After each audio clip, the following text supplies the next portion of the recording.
Here I have Samsung Galaxy A04s, and today I'm going to show you how to hide albums on this device. So firstly you have to open Gallery, then go to the Albums section, then tap here and select Hide or Unhide Albums.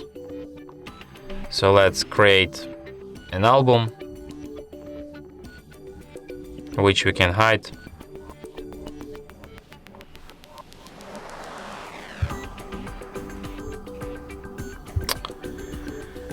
What's going on? Okay, so let's quickly create an album.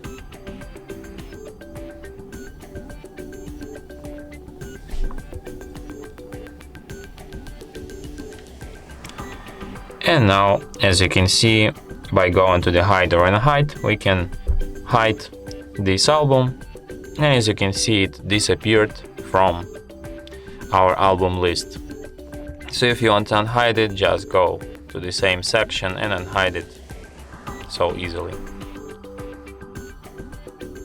And that's it. Thanks for watching. If you find this tutorial useful, don't forget to hit that like button and subscribe to our channel.